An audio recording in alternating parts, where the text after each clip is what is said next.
What's up, Wayfinders? Hey, welcome to Epcot. We are here today using Lightning Lane MultiPass for the first time ever, and then we've got some dinner going on at the Boardwalk later today at Trattoria Al Forno. It is going to be a full day of fun, so let's go ahead and get this thing started.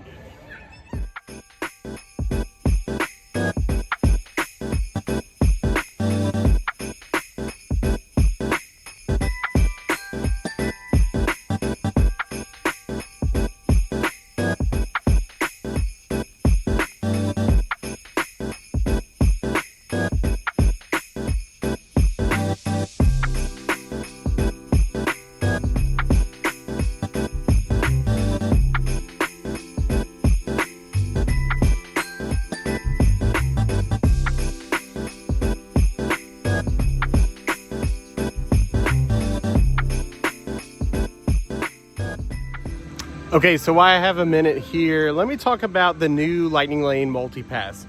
So this is what dropped a couple months ago that replaced Genie Plus. Of course, I haven't been to the park since it was introduced. And honestly, so far, just with the booking process, I like it a lot better. So if you're staying on property, you have the ability to book starting 7 days out from when you arrive. Now, if you're not on property, you do have to wait just a couple of days before your park day before you can make those. But just the fact alone that I could walk in with 3 lightning lanes already on hand before I even walk into the park, I think is already a huge plus. And the booking system, honestly, super simple. I got on there at 7 a.m. like I would if I was booking a lightning lane or something, and honestly I was shocked. Like, I got on there, selected what I wanted to do, selected what I got, and within 3 minutes I had booked both my Epcot lightning lanes and my Hollywood Studios lightning lanes for when we go there a little bit later in the week. Now, I will say, I'm gonna put the tiers up here. These are the Epcot tiers for lightning lanes. You have a tier 1 and a tier 2. In tier 1, you can only pick one of those to start, and then you can pick 2 of the tier 2 rides. At Epcot, it's a little weak. Tier 1 is not really that strong, with basically Frozen being the biggest ride available right now. But Tier 2 is left with basically nothing that is really worth using a lightning lane for. I just bought it for today because this is the only day of this trip I'm gonna be by myself, and I wanted to be able to experiment and see how I could use it. And so anyways, we've got our 3. Our big one for right now is Frozen Ever After, which is going to come up a little bit later in the day. But our first one is going to be for Figment here in just a little bit. And I'm interested to see if a Remy's or something else will continue to drop, or like Soarin's in tier 1, will it still be available later in the day or not? Because it used to be one I could always grab on Genie Plus. But we'll just have to see. So right now, I'm waiting for those lightning lanes to roll around. Because I drove in today, I didn't get to join the virtual queue for Guardian, so I have a lightning lane for it that I purchased separately from the 3.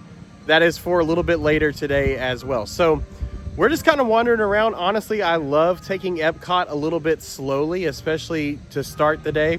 So we're gonna see what else we can get into, and then once those lightning lanes start rolling, we'll see what else we can grab and keep on going.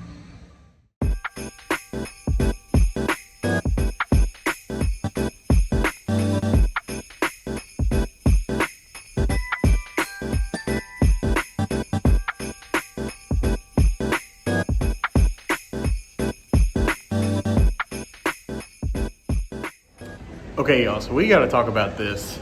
Remy's Ratatouille Adventure is now offering a single rider line. It's on the far left side of the queue as you're walking up towards it. This is something that I think is an absolute game changer. It was a 55-minute wait when I walked up. Went in single rider, I was on in less than 2 minutes. Incredible. And I just wandered over here to see if they were still doing it or not. I saw they were doing it, wasn't sure if they were keeping it or not, but it's awesome. And I hope it's here to stay. But we'll keep on moving on now with our day.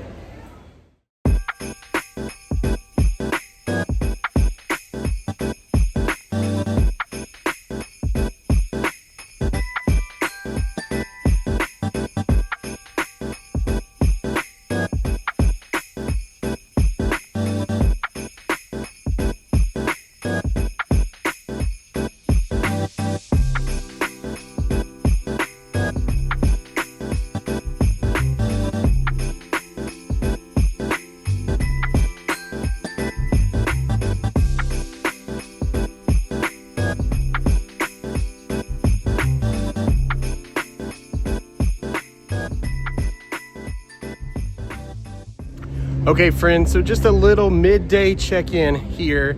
So far the crowds have been pretty decent.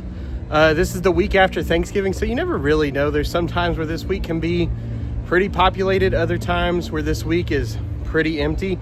But I've seen a lot of wait times, even for the most popular rides here, float at about 40 minutes, which really isn't bad at all. But honestly, we've been kind of breezing through most of this day. Luckily, I had that fast pass for Frozen Ever After. I did the single rider line for Remy's Ratatouille Adventure, so I was able to kind of cruise through a lot of things. But you know, I don't know really and truly how much more I'm going to be able to accomplish with like MultiPass today, just because this park really does not have a whole lot of other lightning lanes that are really worth grabbing. And since I was able to do single rider for Remy, even that doesn't seem like one that I'm really going to try to be fighting to get. So it'll be interesting once Test Track comes back, if that adds a new layer into this. But we still got Guardians to look forward to a little bit later, and a couple other lightning lanes to use before we wrap that up today. But for lunch today, I went over to Regal Eagle Barbecue, which again, I know this is Epcot, so you know, normally I suggest you go into the booths and go in and trying stuff out there, but I just went more for a quality check today. I got the Texas brisket sandwich. This is slices of brisket on 2 Texas toast buns, and it came with a side of mac and cheese. And to be honest, it wasn't bad. It was good, but it wasn't as great as Regal Eagle has been in the past. I don't know if they're just having an off day. The flavor of the brisket was fine, but it just seemed a little dry at times, and then also felt like I could have just used a little bit more sauce on there. And then as for the mac and cheese, it was also good. It was not piping hot, it was more lukewarm. Breadcrumbs, it was baked mac and cheese. Again, not bad, but not the best that I've ever had over at Regal Eagle today. So maybe things will get better. Maybe this is a sign of things to come. I hope it's not, because Regal Eagle has been a pretty good staple since it's opened here. So hopefully this is just an off day for them. But you know what we're going to do now is we're going to keep using our lightning lanes. We're going to keep going until we get to Guardians a little bit later. So follow along. We'll check back in here in just a little bit.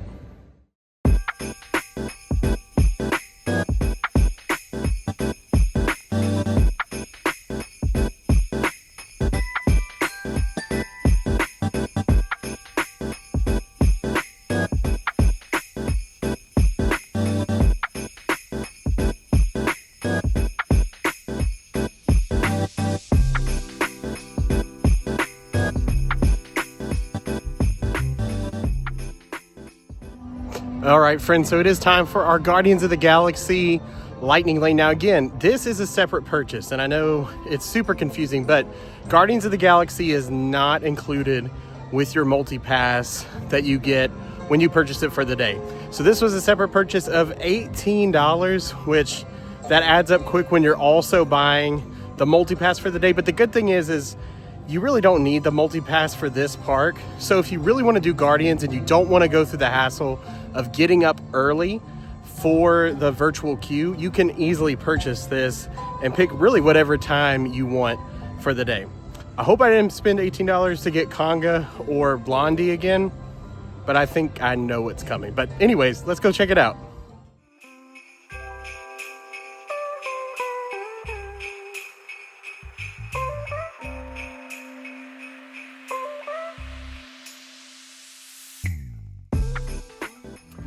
Well, it was Blondie again. Hey, but you know what? That ride is so fun no matter what song you get. It was absolutely worth it. So I got a couple of hours between now and dinner over at the Boardwalk. So I think what I'm going to do is I'm going to try to just go around, take some pictures at some different spots, watch the American Adventure over in America, and then make my way on over to the Boardwalk just so I have plenty of time to get there, get settled in before dinner tonight. So follow along. I'll check back in just a little bit.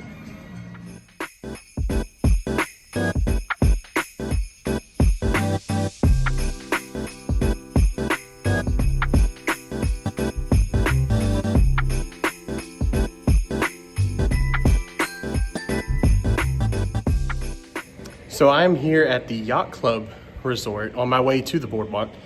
And I just decided to walk through the beach club and yacht club lobbies. And something I thought about as I was walking through them is just one of the reasons why I love coming to Disney during the holidays is their hotels really go all out. Over at the beach club lobby, they had like a little carousel. I don't know if it was made out of gingerbread or not. A lot of resorts during this time do make things out of gingerbread. There'll be a couple that we visit later in the week that go all out with that you will see.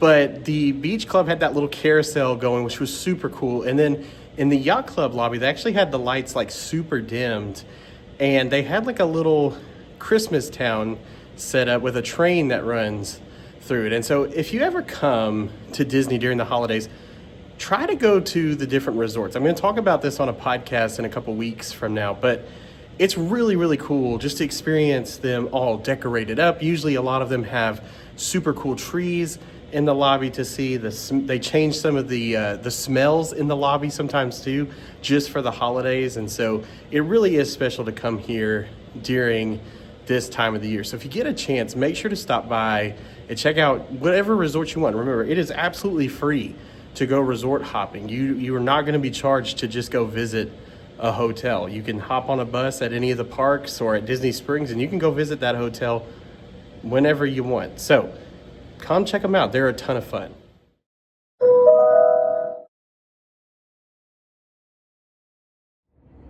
All right, friends, so I am here at Disney's Boardwalk Resort to try Trattoria Al Forno. This is an Italian restaurant here on the Boardwalk Resort, a place that I very rarely come to. So I'm really excited to try this. I've heard it's very, very good. Could be very underrated, but we're gonna try it out, see what we think, and I'll let you guys know when we get done.